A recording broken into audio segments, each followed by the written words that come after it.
আসল স্বাদ শুধু MDHT+ থেকেই আসবে। মাথায় দেখো লবঙ্গ এলাচ দিয়ে ভরপুর MDHT+ মশলা। MDH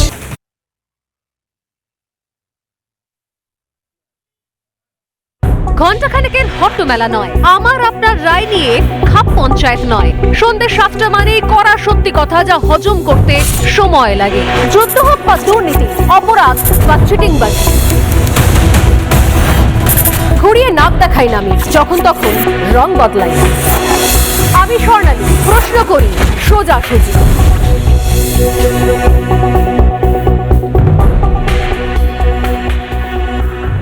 দুর্নীতির পর্দাগুলো এক এক করে খসে যাচ্ছে। এতদিন ধরে জমিয়ে রাখা সমস্ত পাপ, দুর্নীতি, সেগুলোর পর্দা উন্মোচন হচ্ছে। কিন্তু শুধুমাত্র এই চুরি দুর্নীতির মধ্যেই তো পশ্চিমবঙ্গ এতদিন পর্যন্ত আটকে ছিল না, আর অনেক কিছুর মধ্যে আটকে ছিল।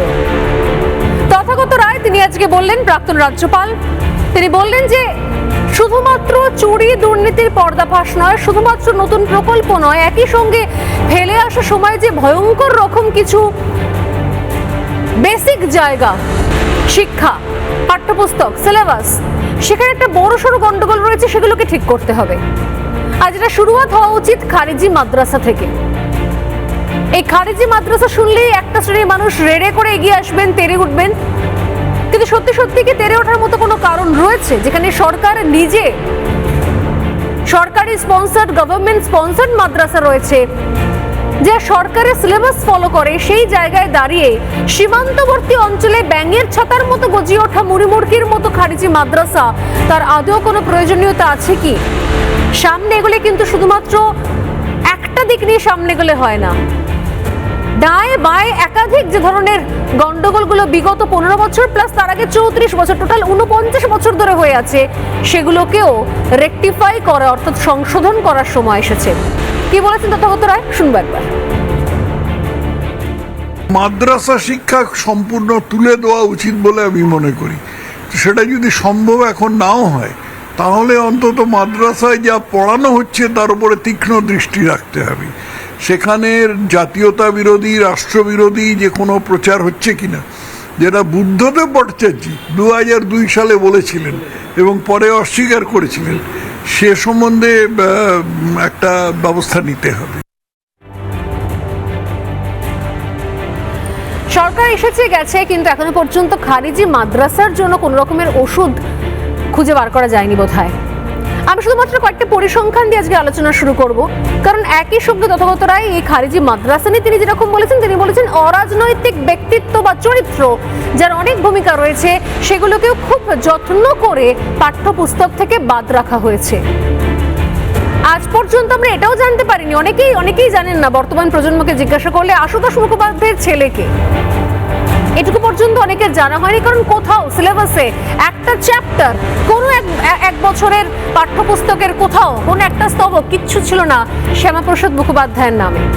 এমন আরো অনেকে, বিজ্ঞান থেকে শুরু করে, ইতিহাস থেকে শুরু করে, এমন অনেক চরিত্র যা রাখার দরকার ছিল, পড়ানোর দরকার ছিল, পড়ানো হয়নি। আমি সেদিকে যাচ্ছি। তার আগে খারিজি মাদ্রাসা জাস্ট জঙ্গি যুগের কয়েকটা পয়েন্ট আমি দিয়ে দেবো। মনে আছে অনেকে নিশ্চয়ই খাগড়াগড় বিস্ফোরণের কথা। জেএমবির খারিজি মাদ্রাসাকে সেখানে প্রশিক্ষণ দেওয়া হয়, প্রশিক্ষণ কেন্দ্র হিসেবে ব্যবহার করা হয় সেই সময়, খাগড়াগড়ের সময়। এবং তার নেটওয়ার্কের কেন্দ্র কি ছিল? বর্তমানে শিমুলিয়া এবং মুর্শিদাবাদের মুকিমনগরের মাদ্রাসা। এই শিমুলিয়ার মাদ্রাসায় উদ্ধার হয়েছিল সমস্ত জিহাদি বই, দেশ বিরোধী বই, উগ্রপন্থী নথি। এগুলো আমার কথা নয়, এগুলো এনআইএ চার্জশিটে তার উল্লেখ রয়েছে। ছেড়ে দিন মাদ্রাসা জঙ্গি যুগের, আমি আরো একটা উদাহরণ দিচ্ছি। মুর্শিদাবাদের হরিহর পাড়ার মাদ্রাসা, যার আড়ালে, সেই মাদ্রাসাকে সামনে রেখে আড়ালে চলছিল ABT মডিউল, ধর্মীয় শিক্ষার আড়ালে। মুখে বলা হচ্ছে ধর্মীয় শিক্ষা, কিন্তু তার আড়ালে ভারত বিদ্বেষ, কি করে ভারতকে জব্দ করা যায়, কি করে ভারতের ক্ষতি করা যায়, সেই মনোভাব দিয়ে তৈরি, সেই মনোভাব নিয়ে নাবালকদের মগজ ধোলাইয়ের কাজ চলছিল এবং জিহাদি শিক্ষা দেওয়া হচ্ছিল। ধর্মের জন্য জীবন কুরবান, নাবালকদের আত্মঘাতী বাহিনী তৈরির চেষ্টাও করা হয়েছে। 2024 সালে STF এর হাতে গ্রেপ্তার হয় আব্বাস আলী, এবং গ্রেপ্তার হওয়ার পর সমস্ত তথ্য সামনে চলে আসে। সরকার কি স্টেপ নিয়েছে কিছু? সরকারি স্ক্যানারে খারিজি মাদ্রাসা তো অনেক দিন ধরে ছিল, কিছুক্ষণ আগে তথাগত রায় বললেন যে বুদ্ধবাবুর আমল থেকে ছিল। তাহলে স্টেপটা কি নেওয়া হয়েছে, কি জানতে পারা গেছে? অনুসন্ধানে সংখ্যালঘু উন্নয়ন এবং মাদ্রাসা শিক্ষা দপ্তর নেবে যে তথ্য পেয়েছে সেগুলো বেশ চমকপ্রদ। 12 জেলায় প্রায় 10,000 খারিজি মাদ্রাসা রয়েছে এই মুহূর্তে। এই 10,000 খারিজি মাদ্রাসার কোনো ঠিক ঠিকানা বা কোনো নথি অফিসিয়ালি মানে সরকারিভাবে সরকারের কাছে নেই। মূলত অবাক করার বিষয় হচ্ছে সীমান্তের 5 কিলোমিটারের মধ্যে সব থেকে বেশি এই ধরনের ধর্মীয় বা স্বেচ্ছাসেবী সংগঠনের পরিচালনায় বা একাধিক ফান্ড নিয়ে এরকম মুড়িমুড়কির মতো ব্যাঙের ছাতার মতো মাদ্রাসা গজিয়ে উঠেছে। ইতিমধ্যে এই ফান্ডের উৎস নিয়ে মুখ্যমন্ত্রীর দপ্তরকে জানানো হয়েছে। জেলা শাসকদের মাদ্রাসার বিস্তারিত তথ্য দিতেও নির্দেশ দেওয়া হয়েছে। আর এই জায়গা থেকেই আমার আজকের প্রশ্ন যে সত্যি সত্যি মাদ্রাসায় নিয়ন্ত্রণ অবিলম্বে কতটা দরকার আছে কিনা, আর দরকার থাকলে কতটা। তবে তার আগে মমতা বন্দ্যোপাধ্যায় তার জমানায় মাদ্রাসা নিয়ে কি বলে গিয়েছিলেন এবার শোনা যাক। কারণ সাম্প্রতিক সময় মাদ্রাসা আরও একবার খবরের শিরোনামে চলে এসেছে এবং বারবার চর্চায় আসছে। কি বলেছেন মমতা বন্দ্যোপাধ্যায় তার সময় একবার শুনুন। একটা মাদ্রাসা আছে যেগুলো হচ্ছে ইসলামিক ধর্ম নিয়ে পড়াশোনা করায়, তারা করতেই পারে, এটা তাদের ফ্রিডম। আমরা সেখানে ইন্টারফেয়ার করব না, কিন্তু আমরা তাদের কি পড়ানো হবে, কি ড্রেস হবে, তারা কি করে মাস্টার জোগাড় করবেন, এটা তাদের ব্যাপার, স্বাধীনতা। আমরা কারো স্বাধীনতা হস্তক্ষেপ করতে চাই না, এটা গণতন্ত্রের যুগ। যারা যারা ইন্টারেস্টেড তাদের মাদ্রাসাটাকে রেজিস্টার করবার জন্য গভর্নমেন্টের খাতায় তাদের আমরা রেজিস্টার করার একটা সুযোগ দেবো। আমি সরাসরি আমার দুখানা প্রশ্ন নিয়ে চলে আসছি স্টুডিওতে। আমার সঙ্গে রয়েছেন জিষ্ণু বাসু, গবেষক জিষ্ণু বাসু রয়েছেন, এবং রয়েছেন অধ্যাপক দেবাশিস চৌধুরী। অনলাইনে আমার সঙ্গে কিছুক্ষণের মধ্যে যোগ দেবেন বিজেপি বিধায়ক সৌরভ শিকদার যোগ দিয়েছেন। আমি শুরুতে জিষ্ণুদার কাছে একবার আসি। জিষ্ণুদা, দেশ কোথায় পৌঁছে যাচ্ছে? আপনারা রিসার্চের কথা বলছেন, গবেষণার কথা বলছেন, নতুন নতুন সাবজেক্ট, সিলেবাস, নতুন নতুন জিনিস নিয়ে নতুন প্রজন্মকে বলছেন যে আরও সময়ের সঙ্গে সঙ্গে এগোতে হবে, নতুন নতুন টেকনোলজি। আর এখনো পর্যন্ত আমাদের আলোচনার বিষয়বস্তুর মধ্যে রয়েছে সীমান্ত বরাবর অঞ্চলে মুড়িমুড়কির মতো ব্যাঙের ছাতার মতো গজিয়ে ওঠা মাদ্রাসা, যে খারিজি মাদ্রাসাকে মমতা বন্দ্যোপাধ্যায়ের আমলে সেগুলো আটকানো হয়নি। রইল বাকি আপনি বলবেন, অনেকেই বলছেন যে বুদ্ধদেব ভট্টাচার্য তিনি বলেছিলেন যে মাদ্রাসার বিষয়ে তিনি মন্তব্য করেছিলেন, কিন্তু দুর্ভাগ্যজনকভাবে বামপন্থী নেতাদের অনেকেই তারা মাদ্রাসার বিষয়টাতে একেবারেই নাক গলাতে চান না। এই মুহূর্তে আমার কাছে উদাহরণস্বরূপ বিকাশ রঞ্জন ভট্টাচার্যের বাইটও রয়েছে, বক্তব্য রয়েছে, আমি শোনাচ্ছি না, একটু পরে শোনাবো।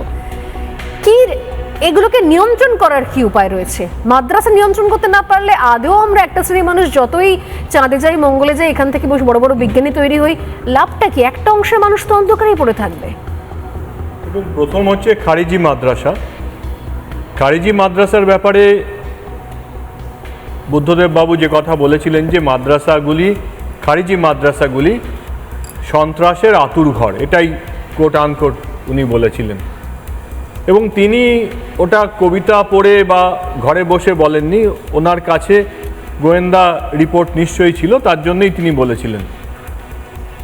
তৃণমূল সরকার আসার পরে একটু আগে যেটা দেখালেন 10,300 মতো খারিজি মাদ্রাসাকে কোনো রকম ইন্সপেকশন ছাড়াই অনুমোদন দেওয়া হয়েছিল, যার মধ্যে একটা ছিল এই শিমুলিয়ার মাদ্রাসা, যেটার কথা আপনি এক্ষুনি বললেন। তাই খারিজি মাদ্রাসা অনুমোদন পাওয়ার পরে এনআইএ রিপোর্ট করেছিল, তারপরে যখন খাগড়াগড়ের বিস্ফোরণ ঘটল, যে এগুলোকে দেশের নিরাপত্তার স্বার্থে চালানো যাবে না, তখন সরকার বাধ্য হয়েছিল খারিজি মাদ্রাসাগুলোকে বন্ধ করতে। কিন্তু একটু আগে যেটা বললেন যে সরকারি রিপোর্ট দেখাচ্ছে যে সেই মাদ্রাসাগুলোতে কিছু না কিছু কার্যক্রম চলছে। কীরকম কার্যক্রম? এই যে শাকিল আহমেদ, যে বাংলাদেশি একজন এখানে এসে নদিয়া থেকে তার রেশন কার্ড করেছিল, সে এই খারিজি মাদ্রাসা থেকে কওসরের মতো ভারতীয় মেয়েদেরকে সংগ্রহ করে sleeper cell, improvise explosive device বানানোর কাজ করেছে। তাই খারিজি মাদ্রাসা আমাদের দেশের প্রতিরক্ষার জন্যে, আমাদের দেশের নিরাপত্তার জন্যে একটা ভয়ানক বিপদ, এটা এনআইএও বলেছে, আর এই ঘটনাগুলো দেখা যাচ্ছে। কিন্তু মাননীয় তথাগতবাবু অন্য কথা বলেছেন যে মাদ্রাসা সরকারি অনুমোদিত, একটু আগে বলছিলেন বামপন্থীরা এই অপরাধের বা এই অন্যায়ের শুরুটা বামপন্থীরাই করে গেছেন। সংবিধানের আর্টিকেল 30 তাতে সংখ্যালঘু শিক্ষা প্রতিষ্ঠানের জন্য কিছু সুবিধা দেওয়া আছে। আমি অনুরোধ করব, আর্টিকেল 30 পাবলিক ডোমেনে আছে, আপনি আর্টিকেল 30-তে 3টে ক্লজ আছে, 3টেই ভালো করে 2-3বার করে পড়ুন। কোনো জায়গাতে এরকম লেখা নেই যে সেখানে আলাদা সিলেবাসে পড়ানো হবে। ধরুন খ্রিশ্চান মিশনারি স্কুলগুলো, তারাও তো সংখ্যালঘু, তারাও কিন্তু এই আর্টিকেল 30-তেই তাদের যে শিক্ষা প্রতিষ্ঠান, সেই শিক্ষা প্রতিষ্ঠানে সংখ্যালঘুর সুবিধা তারা পান। কিন্তু কোনো একটা মিশনারি স্কুলে, ধরুন যে কোনো একটা স্কুলে, সেন্ট জেভিয়ার্সে, কোনো একটা স্কুলে, একদম। লা মার্টিনিয়ার, সেখানে কি সিলেবাস আলাদা? না, তাহলে কিন্তু সেখানে তো কিছু কিছু কিছু কিছু ধর্মীয় পাঠ পড়ানো হয়, জিসাসের কথা, হ্যাঁ। এটা জানা দরকার যে আসলে সিলেবাসটা কি। আমি ইতিহাসের সিলেবাস বলছি, হাই মাদ্রাসার, আমি কিন্তু খারিজি মাদ্রাসার কথা বলছি না। যে মাদ্রাসা ওয়েস্ট বেঙ্গল মাদ্রাসা বোর্ডের অধীনে আছে, ভালো করে জানা প্রয়োজন, যেটা সরকারি পয়সায় হচ্ছে, সেখানে হাই মাদ্রাসায় 64 number India and her people, Bharat আর তার ইতিহাস, ঠিক। আর 36 নম্বর হচ্ছে ইসলামের ইতিহাস। মানে একটা বাচ্চা যে সাধারণ স্কুলে পড়ছে আর যে মাদ্রাসায় পড়ছে, সে 64 নম্বরের যে ইতিহাসে ভারতের ইতিহাস পড়ছে, তার মধ্যে কিন্তু অশোক, পুষ্যমিত্র কিংবা সিন্ধু সভ্যতার কথা মাত্র 5-10 নম্বর আছে। বাকিটা আরবদের ভারত আক্রমণ পরে যে ইতিহাস, সেই ইতিহাসটা। এটা তো কোনো মিশনারি স্কুলে এই ধরনের সিস্টেম নেই। কোনো মিশনারি স্কুলে কি আছে? না। তাহলে মিশনারি স্কুলে যদি আর্টিকেল 30 মেনে একই সিলেবাসে পড়াতে পারে, তাহলে আসামে তাই করেছে। মাদ্রাসা তুমি চালাতে পারো, মাদ্রাসায় সংখ্যালঘুর জন্য ম্যানেজমেন্টে তাদের নিজেদের অধিকার আছে। আর্টিকেল 30 মেনে মাদ্রাসা চলুক, কিন্তু তার কোনো জায়গায় কিন্তু লেখা নেই যে সিলেবাস আলাদা হবে। এই সিলেবাস আলাদা করার পাপটা কিন্তু বামপন্থীরা করেছিলেন। ভারতবর্ষে প্রথম এই দুরকম সিলেবাসে একজন মাধ্যমিক এবং হাই মাদ্রাসার পরীক্ষার্থী দিতে পারবে, এই পাপ কাজ বামপন্থীরা করেছিলেন। কি বলবেন? যিশুদা একদম সঠিক জায়গায় ধরেছেন বিষয়টা। দেখুন, যখন প্রশ্ন করলেন যে মাদ্রাসাগুলো কন্ট্রোল কিভাবে হবে, মাদ্রাসাগুলো কন্ট্রোল হবে প্রেসিডেন্সি ইউনিভার্সিটির মাধ্যমে, যাদবপুর বিশ্ববিদ্যালয়ের মাধ্যমে। এই স্বনামধন্য বিশ্ববিদ্যালয়ে এরা ইফতার পার্টি করবে, নমাজের ব্যবস্থা করবে, সব কিছু করবে, কিন্তু সেখানে রামনবমী করা যাবে না, সেখানে সরস্বতী পুজো হবে না। আমরা দেখছি এই বুদ্ধদেব ভট্টাচার্যের সময় সেখানে তো মাদ্রাসা সিলেবাসের ফলো করা হয় না, মানে তারা ইফতার করে কিন্তু মাদ্রাসা সিলেবাস ফলো করে না। একদমই তাই, ওই জাতে মাতাল তালে ঠিক টাইপের। একদমই তাই। এরা যেইভাবে কাভারিং ফায়ার দেয় এবং যেইভাবে প্রোটেকশন করে বামপন্থীরা, আর বিশেষ করে এখন এই যে কালচারাল মার্কসিস্ট, এই যে পোস্ট মডার্নিস্টরা, এরা এমন উদ্ভট এদের আচরণ, যেখানে আমরা দেখতে পাচ্ছি যে বামপন্থীরা যেখানে মানে চিন্তা ভাবনা করছে, এগিয়ে চলছে, সেখানে পরোক্ষভাবে জিহাদিদের সেখানে জায়গা হয়ে যাচ্ছে। সেটা লেবাননে হয়েছে, সেটা ইরানে হয়েছে, আফগানিস্তানে হয়েছে, আর সেটা আমরা বাংলাদেশেও দেখতে পাচ্ছি। বামপন্থীরা এমনভাবে ছদ্মবেশে, তাদের একটা জাসদ বলে একটা পার্টি বাংলাদেশে ছিল, জাতীয়তাবাদী সমাজতান্ত্রিক দল, জাতীয়তাবাদী আবার সমাজতান্ত্রিক। বামপন্থীরা এমনভাবে ব্যবস্থা করলো যে জামাত ওখানে ইস্টাবলিশ হলো। আমি এখানে আসছি, দেবাশিস আপনার কাছে আসছি। বুদ্ধদেব ভট্টাচার্যের সময়তেই তাসলিমা নাসরিন এখান থেকে উৎখাত হয়েছিলেন। যে বুদ্ধদেব ভট্টাচার্য নন্দন থেকে শুরু করে রবীন্দ্র সদনে, উনি এত বড় মুক্তমনা এবং মুক্ত চিন্তন, উনি তাসলিমা নাসরিনকে উনি প্রোটেকশন দিতে পারেননি। তাহলে এই বামপন্থীরা হচ্ছে মূল অপরাধের দুষ্ট, মেন অপরাধ হচ্ছে বামপন্থীদের। পশ্চিমবঙ্গে কখনো সেই অর্থে দক্ষিণপন্থী রাজনীতি হয়নি, এখন হচ্ছে, কিন্তু স্বাধীনতার পর থেকে এখানে কংগ্রেস ঘরানা, তারপরে সিপিএম ঘরানা, তারপরে আরেকটা কংগ্রেস ঘরানা, টিএমসি, তৃণমূল্লা কংগ্রেস ঘরানা, সবসময় সেকুলার প্রোগ্রেসিভরা এখানে শাসন করেছে।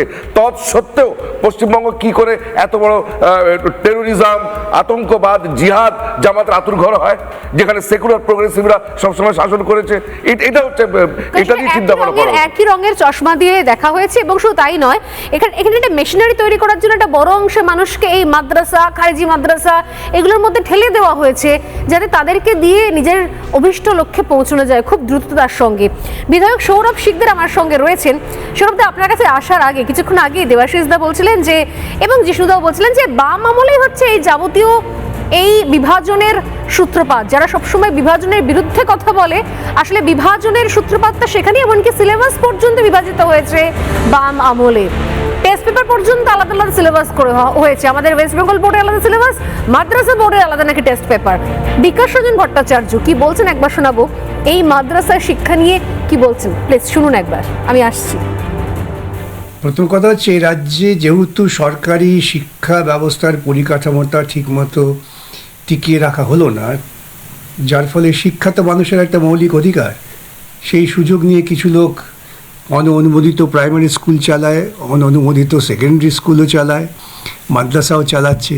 সেদিন আমি অনুমোদিত মাদ্রাসার বিরুদ্ধে অভিযান চালালাম। তাতে কি হলো, যে কটি ছেলে মেয়ে লেখাপড়া করতে আসছিলেন তারা লেখাপড়া করবেন না।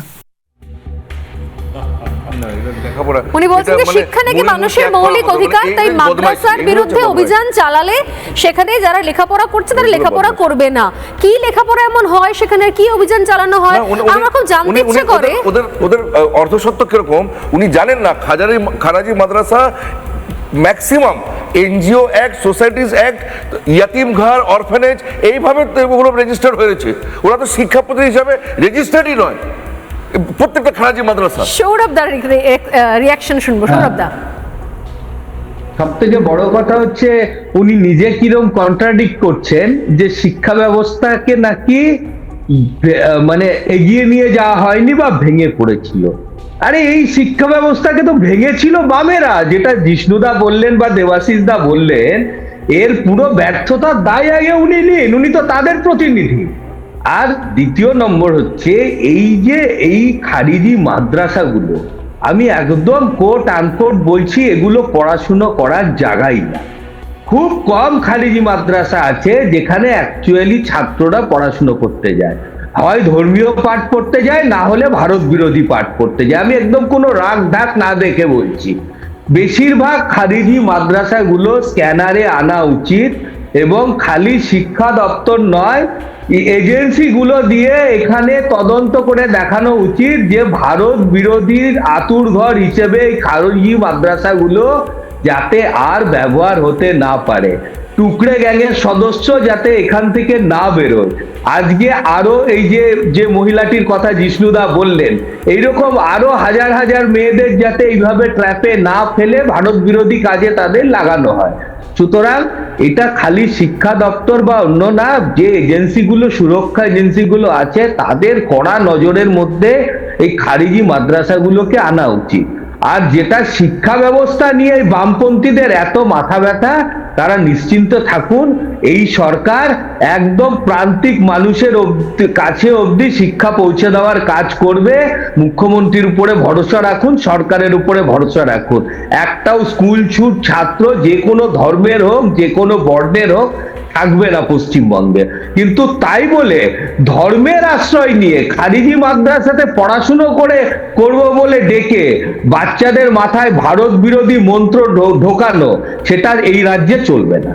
আর আমার জানতে ইচ্ছে করে সৌরভ, দেখানো যারা রয়েছেন, জিষ্ণুদা রয়েছেন, দেবাশিসদা রয়েছেন, বামেরা যে এই যে কথায় কথায় বলে সরকারি শিক্ষা ব্যবস্থা ভেঙে পড়েছে, সরকারি শিক্ষা ব্যবস্থার বেহাল অবস্থা, এই শিক্ষা ব্যবস্থার অবস্থাকে বেহালকে হাল ধরার জন্য কোন বামপন্থী মন্ত্রী, বামেদের সময় সরকারে থাকা কোন মন্ত্রী তার সন্তানকে বাংলা মিডিয়াম বা সরকারি স্কুলে সেইভাবে পড়িয়েছেন?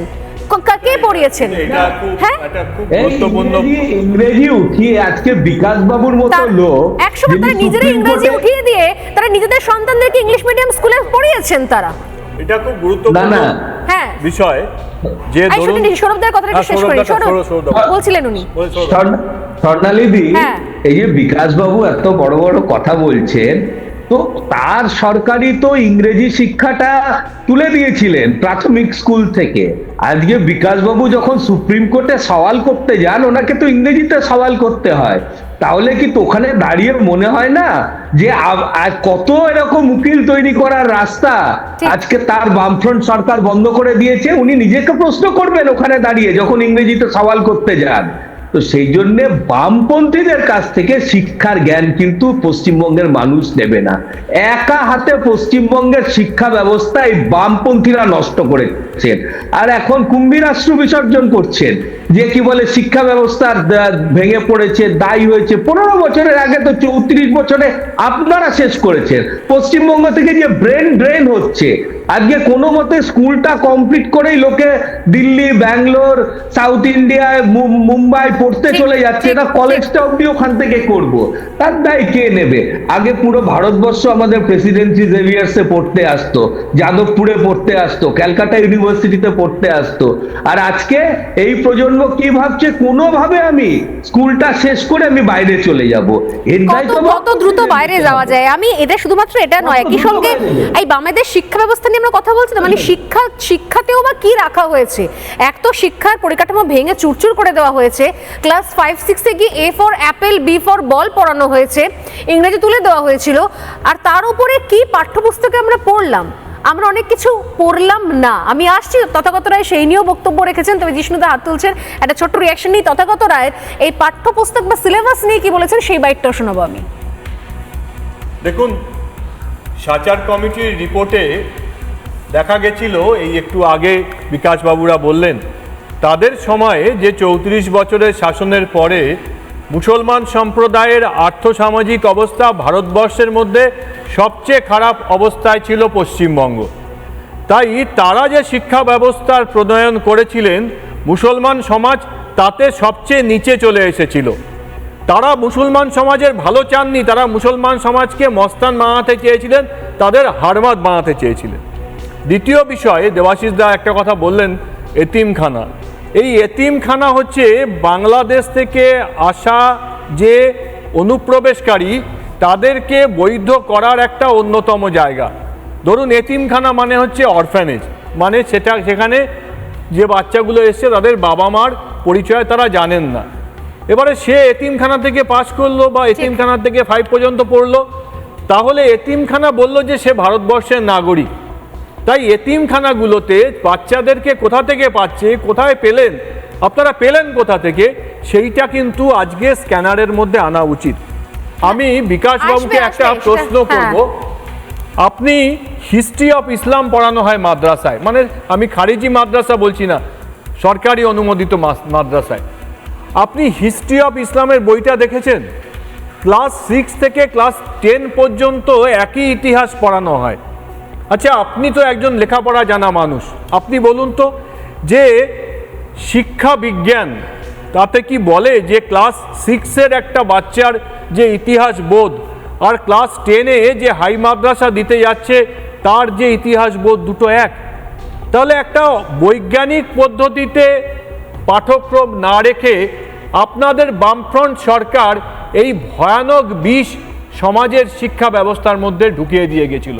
আপনি কলেজ স্ট্রিট থেকে একটা হিস্ট্রি অফ ইসলামের বাংলা বই এনে দেখুন, বা মাদ্রাসা বোর্ডের থেকে দেখে নিজে দেখার পরে তারপরে কথা বলুন। কি ভয়ঙ্কর! আমি জানি না যে এইগুলো কত দ্রুত এগুলোকে রেকটিফাই করা যাবে, কারণ যদিও মুখ্যমন্ত্রী নিজে তিনি এই নিয়ে রিয়াকশন দিয়েছেন, এবং কিভাবে এই এটা স্ক্যানারের আওতায় আসছে। পরপর 4টে পয়েন্ট আমি বলবো। আমাদের সঙ্গে কাজী মাসুম আক্তারও যোগদান করেছেন, আর একটা দেরিতে পেয়েছি, কাজীদের কাছে আমি আসছি। 4টে মূলত পয়েন্ট যেগুলো আমি পরপর বলছি। এক হচ্ছে সরকারি স্বীকৃতির এই এমন মাদ্রাসার দিকে সবার আগে নজর দিচ্ছে সরকার, সেখানে কি পড়ানো হচ্ছে, কিভাবে চলছে, উৎস কি, কারা তৈরি করলো, কবে তৈরি হলো। সরকারি স্বীকৃতিবিহীন মাদ্রাসার দিকে নজর থাকছে সব থেকে বেশি। দ্বিতীয়ত পড়ানো নিয়ে নজরদারি সেখানে একদমই নেই। সরকারি স্বীকৃতি নিয়ে এমন মাদ্রাসার সংখ্যা ভুরি ভুরি গজিয়ে উঠেছে। সেখানে কি পড়ানো হয়, কি সিলেবাস, তো সেদিকে কারোর কোনো নজর নেই, কিন্তু তবু সেখানে নাকি ছেলেমেয়েরা যাচ্ছে, এবং এমন অনেকে সেখানে শিক্ষক হিসেবে থাকছেন যাদের আসলে কোনো ব্যাকগ্রাউন্ড চেকও করা হয় না। মৌলবাদী জিহাদি শিক্ষা ব্যবস্থা সেখানে থাকে, ভুলভাল জিনিস পত্র পড়ানো হয়, দেশ বিরোধী অনেক পুস্তিকা, অনেক বই সেখানে থাকে, এবং বিদেশ থেকে ফান্ডিং, হঠাৎ করে রাতারাতি বিদেশ থেকে, মধ্যপ্রাচ্য থেকে বা ভায়া বাংলাদেশ হয়ে কিছু টাকা ঢোকে, তারপর দেখা যায় কি হঠাৎ করে একটা ব্যাঙের ছাতার মতো মাদ্রাসা গজিয়ে উঠলে, এবং সেখানে বলা হচ্ছে নাকি মাদ্রাসায় ছেলেমেয়েরা তৈরি হচ্ছে। এই চারটে দিক কিন্তু সরকার ইতিমধ্যেই নজরদারির আওতায় রেখেছে। আমি কাজীদার কাছে আসবো। খারিজি মাদ্রাসায় এমন কি জিনিস পড়ানো হয় যেগুলো যদি না পড়ানো হয় তাহলে একদম আপনাদের সংখ্যালঘুদের জীবন একদম ব্যর্থ হয়ে যাবে, আপনারা এগোতে পারবেন না, পিছিয়ে যাবেন, এমন কি ইম্পর্টেন্ট সেই চ্যাপ্টার? আমি জানতে চাই সিরিয়াসলি, আমি জানি কি আপনি ইনি অনেক আলোচনা করেন, অনেক পড়াশোনা করেন, বারবার বলেন, খারিজি মাদ্রাসা সিলেবাসে এমন কি পড়ানো হয় যাতে একটি সংখ্যালঘু ছেলে তার জীবনে প্রচুর এগিয়ে যেতে পারে? কি এমন সেই সাবজেক্টগুলো, কি বিষয় তারা জানতে পারে খারিজি মাদ্রাসায় গিয়ে? আরব দেশ থেকে খারিজি মাদ্রাসা উঠে গেছে, সৌদি আরবে খারিজি মাদ্রাসা না নেই, ক্লিয়ার। যেখান থেকে ইসলামিক শিক্ষার সূচনা সেখানেই খারিজি মাদ্রাসা বলে কোনো মাদ্রাসা নেই। একই ছাদের তলায় একই স্কুল কলেজ বিশ্ববিদ্যালয়ের মধ্যেই ধর্মীয় শিক্ষা হয়, বিজ্ঞান শিক্ষা হয়, একসাথে হয়, একভাবে হয়। কেরালাতেও যে খারিজি মাদ্রাসাগুলো আছে সেগুলোতে সকালবেলা ধর্ম শিক্ষা নেয় এবং 10টার পরে আধুনিক শিক্ষা নেয়। পিবি সেলিমের কথা বলেছিলাম, আমাদের আইএস, তিনি কিন্তু খারিজি মাদ্রাসা সকালবেলা পড়েছেন আর দুপুরবেলা তিনি আধুনিক শিক্ষা করে এখন আইএস হয়েছেন। ক্লিয়ার? আমার বক্তব্য হচ্ছে খারিজি মাদ্রাসাতে কোনো পড়াই হয় না, পশ্চিম কিছু হয় না, মানে কোরআন হাদিস ফেকা ধর্মশাস্ত্র শেখানো হয়, কেউ কোরআন জানে না, কেউ ওখান থেকে বাচ্চারা বেরিয়ে কি শিক্ষা নিয়ে বের হয়? না, ইমাম মৌলানা হয় তার মানে জানে না, কোরআনের মানে জানলে তো কোরআন শিক্ষা হলো। এক পাতা আরবি লিখতে পারবে না। খারিজি মাদ্রাসায় যত শিক্ষক আছে তার 95% এক পাতা আরবিতে রচনা লিখতে পারবে না, আরবিও লিখতে পারে না। না, ধর্ম নিয়ে মাদলামি করা হয়, ধর্মের গোলামি শেখে, অন্ধত্ব শেখে, কুসংস্কার শেখে এবং বিদেশি ফান্ড আসে। মানে কি রকম ব্যাপারটা? কুসংস্কার মানে ধর্মটাকে না শিখে যদি অধর্ম শেখা হয় তাকে কুসংস্কার বলে। ধর্ম শিক্ষা কি বলছে যে তুমি কি সব মেরে ধরে দাও পাশের লোককে, বলছে না, কিন্তু ওখানে তো তাই শিক্ষা করা হচ্ছে, কোথাও তো ভুল হচ্ছে।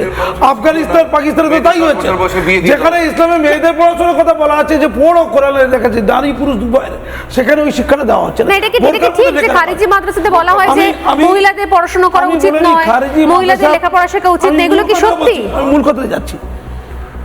ইসলামের নারী পুরুষ দুজনকে শিক্ষিত হতে বলা হয়েছে, ইসলামটা এরা মানে না। খারিজি মাদ্রাসায় ইসলাম শিক্ষাটা হয় না, ইসলামের অন্ধত্ব শিক্ষা হয়, কুসংস্কার শিক্ষা হয়, এই বাঘ নোক আছে না, নোক দাঁত, ওটা শিক্ষা হয়। আমি মূল কথা বলছি।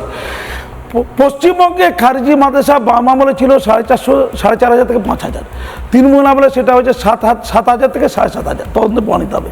খারিজি মাদ্রাসাগুলোতে কত ছেলে পড়ে, টোটাল মুসলমান যত ছাত্রছাত্রী পশ্চিমবঙ্গে আছে পরিষ্কার করে বুঝে নিতে হবে। তার 85% সাধারণ স্কুলে পড়ে, 15% মাত্র মাদ্রাসায় পড়ে। এই 15% মধ্যে 5 থেকে 7% হাই মাদ্রাসা পড়ে, যেখানে মডার্ন কারিকুলাম ফলো করা হয়। মাত্র 7 থেকে 8% খারিজি মাদ্রাসা পড়ে। প্রশ্ন হচ্ছে হাই যেখানে সাধারণ শিক্ষা দেওয়া হয়, সরকারের মোটিভ কি হবে? যে আধুনিক শিক্ষায় মুসলমান ছেলেমেয়েদের শিক্ষিত করা। তাহলে মালদা মুর্শিদাবাদে যেখানে যেখানে মুসলমান অধ্যুষিত জায়গা বা দিনাজপুরে সেখানে পার লাখ ছাত্র পিছু স্কুল কলেজের সংখ্যা অন্যান্য অমুসলমান প্রধান জায়গা আছে কম। এটা বাম আমলে তৃণমূল আমলে করা হয়েছে, এটা ষড়যন্ত্রের নাম, যে তোরা মাদ্রাসা যা, ওখানে গিয়ে পড়। মাদ্রাসার ছেলেগুলোর প্রত্যেকের অধিকার আছে, রাইট টু এডুকেশন অ্যাক্ট, জাতীয় শিক্ষানীতি অনুযায়ী তাদের আধুনিক শিক্ষা গ্রহণ করার তারা কোনো শিক্ষাই পায় না, না পার্থিব শিক্ষা, না ইসলামিক শিক্ষা। ইসলামিক শিক্ষা আপনি শিখতে হবে, কোরআন শিখতে হবে। আপনাকে বলেন খারিজি মাদ্রাসায় কোনো বাচ্চাকে ধরানো, তাকে বলুন ফেকা শাস্ত্র নিয়ে একটা রচনা লিখতে পারবে না। ধর্ম শিক্ষাটাও হয় না, অধর্মের শিক্ষা হয়, বিকৃতির শিক্ষা, বিদেশি টাকা আছে এবং এদের নজরদারি ছিল না, না মুসলিম সমাজে অগ্রণী অংশের নজরদারি, না সরকারের নজরদারি। এই প্রথম মুসলমান সমাজের প্রতি কৃপা দেখিয়েছে শুভেন্দু অধিকারী সরকার। অন্তত খারিজি মাদ্রাসার হাল হকিকাত, কোথা থেকে টাকা আছে, কি সিলেবাস, পঠন পাঠন কি, বেঞ্চ আছে কিনা, শিক্ষক কজন, ছাত্র কজন, ওরা মানুষ। খারিজি মাদ্রাসায় যে মুসলিম ঘরের ছেলেরা পড়ছে অন্তত প্রান্তিক, ওরা মানুষ, ওদের মানুষই মনে করা। শুধুমাত্র এইটুকু বিষয় নয়, আমি বলছি আজকে সিলেবাসের মধ্যেও পাঠ্যপুস্তকের মধ্যে আমি একটা বক্তব্য না শুনে পাচ্ছি না, তথাগতরা আজকে বলছেন যে পাঠ্যক্রমে চাইছি না রাজনৈতিক জীবনী। আমরা দেখলাম মমতা বন্দ্যোপাধ্যায়ের আমলে আসার পর অনেক সিলেবাস চেঞ্জ হয়ে গেল, সেখানে বেচারাম মান্নার জীবনী চলে এলো, বেচারাম মান্নার নাম চলে এলো, সিঙ্গুর আন্দোলনের ঐতিহাসিক গুরুত্ব চলে এলো, মুকুল রায়ের নামটা আমার অনেক কিছু চলে এলো, কিন্তু না তো এর আগের 34 বছর, না তো তার পরের 15 বছর, টোটাল 49 বছরে একবারও শ্যামাপ্রসাদ মুখোপাধ্যায়কে নিয়ে একটা চ্যাপ্টারও খরচ করা হলো না। একবার শোনাবো তথাগত রায়ের বক্তব্য, শুনুন একবার। চাইছি না যে জীবনীগুলো পড়ার বাংলার মধ্যে, বাংলা পাঠ্যক্রমের মধ্যে অন্তর্ভুক্ত করতে হবে, তার মধ্যে কোনো রাজনৈতিক মানুষের জীবনী থাকুক। শ্যামাপ্রসাদের জীবনী এবং শ্যামাপ্রসাদের কর্মধারা সেটা ইতিহাসের মধ্যে থাকুক, এবং ইতিহাসের মধ্যে যথাযথভাবে থাকুক। আগে যেভাবে লুকিয়ে রাখা হয়েছিল সেভাবে না থেকে ওর ভূমিকাটা খুব পরিষ্কারভাবে থাকুক। অরাজনৈতিক মনীষী তো আচার্য জগদীশচন্দ্র বোস, আচার্য প্রফুল্লচন্দ্র রায়, সত্যেন্দ্রনাথ বসু, তারপর স্বামী বিবেকানন্দ, ঠাকুর রামকৃষ্ণ, আচার্য ব্রজেন্দ্রনাথ শীল, এদের নাম তো আজকালকার ছেলেমেয়েরা জানেই না। এস ওয়াজেদ আলী, সৈয়দ মুজতবা আলী, কাজী আব্দুল ওদুদ। কি অদ্ভুত, এত নাম বলে গেলে না তথাগতবাবু সেগুলো আমাদের সিলেবাসে নেই কেন? শ্যামাপ্রসাদ মুখোপাধ্যায়, যার বাবা আশুতোষ মুখোপাধ্যায়, স্যার আশুতোষ মুখোপাধ্যায়, যাকে বাংলার বাঘ বলে যিনি পরিচিত, যিনি কলকাতা বিশ্ববিদ্যালয়ের সর্বকনিষ্ঠ উপাচার্য হিসেবে যিনি কাজ করলেন, শ্যামাপ্রসাদ মুখোপাধ্যায়, তার উল্লেখ, তার নাম, তার কোনো চ্যাপ্টার তাকে ডেডিকেট করে কেন কোথাও করা হলো না? তার কৃতিত্বকে কেন ছোট করা হলো? তার বাংলা ভাষার ওপর দখল এবং তার শিক্ষা জগতে শিক্ষাবিদ হিসেবে তার ভূমিকা, সেটাকে কেন ছোট করা হলো? কেন এগুলোর কোনো গুরুত্ব থাকলো না? এই প্রশ্নের উত্তর আজ পর্যন্ত পাওয়া যায়নি। শুধু তাই নয়, খুব গুরুত্বপূর্ণ কয়েকটা পয়েন্ট বললেন তথাগত রায়। আমি জাস্ট ছোট করে জাস্ট রিয়াকশন নেব এক লাইনে। আচার্য সুশ্রুত, চিকিৎসা বিজ্ঞানের জনক, কেন তাকে নিয়ে বাঙালি জানবে না?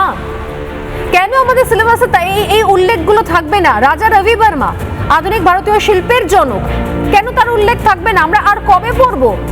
বেচারাম মান্না থেকে বেরিয়ে আমরা আর কবে এনাদেরকে নিয়ে জানবো, পড়বো? স্বামী প্রণবানন্দ মহারাজ, কেন তার কৃতিত্ব, তার নাম, তিনি কি করেছেন সেটা জানবো না? আমরা রাশিয়ার বিপ্লব নিয়ে অনেক কিছু পড়ে নিয়েছি, অনেক নাম পড়ে নিয়েছি। রাশিয়ায় বোধহয় এগুলো পড়ানো হয় না, তাই আমাদের এখানেও পড়ানো হয়নি 34 বছর ধরে। আচার্য জগদীশচন্দ্র বসু, সত্যেন্দ্রনাথ বসু, এই নামগুলো, পদার্থবিজ্ঞানী সত্যেন্দ্রনাথ বসু, যিনি বোস আইনস্টাইন পরিসংখ্যান নিয়ে অনেক আমরা পরবর্তীকালে জেনেছি, পড়েছি, কিন্তু জানার পরিধিটা বড্ড ছোট। পাশে বসে গবেষক জিষ্ণু বসু হাসছেন। ছোট্ট একটা রিয়াকশন নেব, নিয়ে আমি শেষ করবো। জিষ্ণুদা, দেখুন, বিশ্ব ব্রহ্মাণ্ডের যত অবআণবিক কণা, সাবঅ্যাটমিক পার্টিকেল, তার দুটো ভাগ, একটা ফার্মিয়ন আর একটা বোসন। মানে যার নামে বিশ্ব ব্রহ্মাণ্ডের যে অবআণবিক কণা, সাবঅ্যাটমিক পার্টিকেল, তার অর্ধেকটার নাম, তার কথা পড়ানো হয় না। ঠিক। এই যে দুঃখজনক বিষয়, এটা কিন্তু বামপন্থীরাই শুরু করেছিলেন, যে ভারতবর্ষের ইতিহাস, ভারতবর্ষের মনীষীদের কথাকে মুছে দিয়ে অন্য কিছুকে পড়ানো, এই পাপটার মূল পাপ কিন্তু করেছিলেন বামপন্থীরাই। সেই পাপ কি স্খলন করে যখন বিধায়ক রয়েছেন এখানে, জাস্ট এক লাইন জানতে চাইবো সৌরভ দা, নতুন সিলেবাস পাবো আমরা? বাংলার পরবর্তী প্রজন্ম নতুন সিলেবাস পাবে? রেকটিফিকেশন, সংশোধন হবে তো? নিশ্চয়ই হবে, অবশ্যই হবে।